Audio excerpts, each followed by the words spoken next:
Hello, David. Can I make you some questions about the war? Sure, absolutely. Okay, the first one. Why did the army send you to the Vietnam War? Well, back then, you're talking 1969, 1972. There was a draft, and the draft by law required you to go into the service. And back then, anyone could be drafted. We call it the draft. You would be drafted, and you had to serve by law. If you did not serve by law, you could wind up in prison. So everyone that was young back then would get their notice as soon as you graduated from university. And if you did not go to university, you would get a notice from the government. They started out saying, "Greetings, you have been chosen by your government to defend it in wars." And in my case, as soon as I graduated from the university, 2 weeks later, I received my notice, my greetings from Uncle Sam. So I had to go, just like many young people were doing. We were all being drafted, and we all had to go into the army. So that's the way it was. When I was in the army, then they would send you anywhere they wanted, and most of us were being sent to Vietnam. What war did you do during the war? Well, I was very fortunate. I wound up in Vietnam. I was in Saigon, and they had what they call a redistribution center, and they were sending troops to South Vietnam, all over the place. I was very lucky, and I think what helped was that I had a college degree, and I was in this center, and the sergeant was they call him a master sergeant, high-level enlisted person. They were looking for a clerk to work in the Inspector General's office, and I don't know, God helped here, and they found my name. They found out that I had a college degree. They found out I could type. I put down I could type. I learned how to type in high school, and they paid me a visit, and they asked me if I wanted to be a clerk for the Inspector General, and of course I said, yeah, I would like that job, rather than being exposed to going into the front lines in Vietnam, or the jungles. So anyway, that's the kind of work I did. I was a clerk. I typed reports for the Inspector General. I did filing. I answered the phones. I did all kinds of miscellaneous jobs, but mostly it was typing a lot of inspection reports. Okay. Okay. How did you inform your parents that you were chosen to participate in the war? Well, it's very interesting. Once you're in the army, you became very, how would you say, accepting of everything, because war was crazy at the time, and you laughed about everything.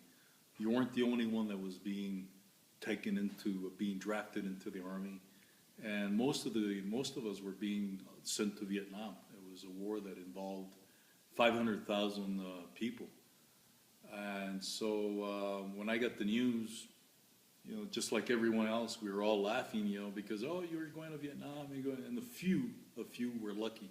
They went to Germany, they went to England, they stayed in the States, they went to Washington, D.C., places like that.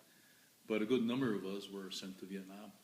So I got my orders, and I didn't tell my parents. I just waited until they sent me home. They would send you home. They gave you, I think it was 1 week. It was 1 week furlough that they called, and I had my orders already. So I got home, and I told them, hey, I'm being sent to Vietnam, and that was it. And my parents were really concerned about this, but that was the war at the time, so they also accepted it, because I was not the only person going to Vietnam. Okay, thank you. Did you were aware that maybe you wouldn't return to the United States? Yes, I took my chances. I knew that back then, as I was talking about the draft, I could have volunteered to go into the Air Force or to go into the Navy, but that was 4 years, and I was young, and to me, 4 years was an eternity. So I decided to take my chances and get drafted, and see what I would wind up as.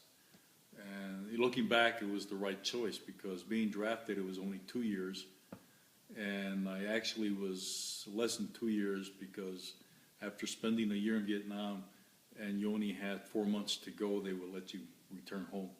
So yes, I was aware I was taking chances.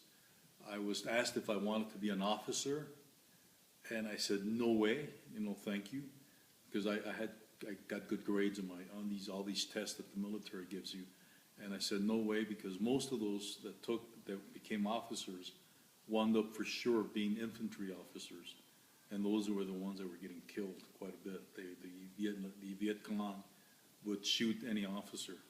So I took my chances. I just allowed myself to get drafted, and I wound up being sent to Vietnam, and then I was lucky. I was very fortunate. So it worked out okay. Okay, thank you. Did you regret participating in the war? At first, yes, because there was a lot of controversy over the war. Most of the young people were against it in the university. I was not for it, of course. People disliked the war. They hated the army. And when I first came back from the war, it felt bad because friends or even people, they just thought that I had done something terrible to have gone. But it was not my choice. And they said, that was stupid that you went. It's a bad war. Never should have happened.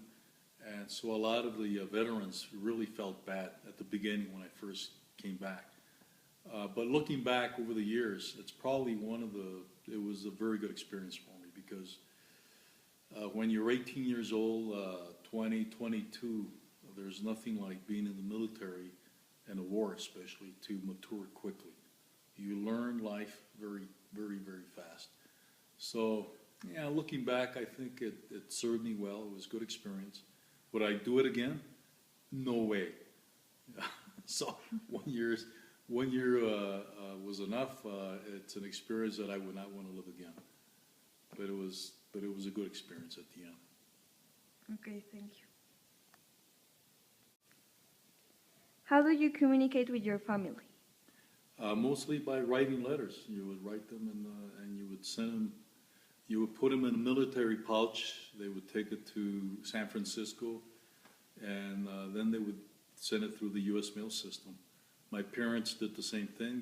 There was an address in San Francisco. They would write back, and they would go to San Francisco, and from there in the military post, it would come to Vietnam. And that's the way we communicated back in those days. We were allowed to make a phone call once, I think it was once every a month. You could call home, but it was very complicated. There was no cell phones, nothing like that. You had to do it by a radio, and it was terrible. So it was best to write letters home. That's the way we communicated. Okay, thank you.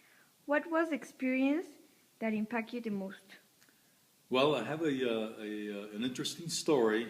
Like I said, I worked for the Inspector General, and this guy investigated all kinds of things going on in the war. One of them was the My Lai incident. I got there after the My Lai incident, but I actually was involved in typing these reports. But the story that impacted me, and it's funny and it's sad at the same time. The Inspector General was asked to investigate mutilation of bodies in Vietnam. And so when they started investigating this, they came back, and I did the typing of the report, the whole story. It was like about 50 pages long. But what happened is that the story is that the U.S. forces were working with Thai forces from Thailand. And they were working together. It was a platoon working with another platoon of Thais. And the Thais had a skirmish with the Viet Cong. And the American captain requested confirmation. So they sent the message to the Thais saying, send us proof that you actually have killed 8 Thais. And the Thais, what they did was they mutilated bodies. They cut arms off, they cut heads off, and they sent all these mutilated bodies to the U.S. forces. They threw them in the back of a truck, sent them to the U.S. forces. The guys on the U.S. side saw all this, and they thought, my God, this is crazy. But they thought it was funny in a way. And so they started picking the heads up, and they had their pictures taken. So the U.S. was not involved in mutilating any bodies, but this is the way it started. So, it's just an experience, and the kid that was holding the head was 18 years old. So for him, it was like a souvenir picture. And at the same time, it tells you, the guy was a little wacky, because a lot of guys that got sent to Vietnam, they were doing wacky stuff, crazy stuff. So this is probably at my work was the most interesting event that I was involved in the war, during the war. Okay. Did you appreciate more life since this experience? Absolutely. Even before being called by the Army, by the government, because I knew I was going to be called, you have a sense of appreciation of life. I started reading a lot of books. I read War and Peace. I read Badge of Courage. I read books that had to do with war and love and life in general.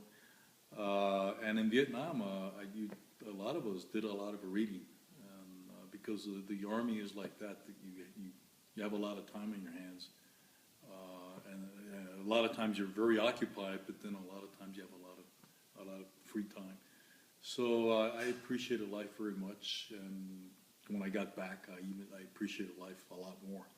And you tend to, because like I said, very more mature, you tend to work harder at what you do, and you tend to appreciate the small things in life. Okay, thank you. How was your feeling when you got in the airplane to return to the United States? Very, very funny feeling, because it's over with, and you're just, everyone was very quiet. I was quiet, and that's it. It's big chapter is over. And so it's a funny feeling. We're all heading back in the airplane. Some of us were screaming and yelling. And when I got to the San Francisco, the air base in San Francisco, Travis Air Base, a lot of us, we kissed the ground. We had not been back home for a whole year. We bent down, we kissed the ground, and then we were taken to a processing center, and they give you new uniforms because they want you to wear a nice uniform going back home. They give you all the medals that you earn and all this stuff, and at the end you just get on the plane and your papers, discharge papers, and you get on the plane and you get home. Very quiet, very quiet, very quiet process. And you're thinking all the time, what are you going to do now? And that's what enters your mind. What are you going to do? What's the next steps in life? And that's the way it was. Okay. Thank you very much. It was an honor to interview you. Oh, thank you. I enjoyed talking about my experiences with you. Thank you.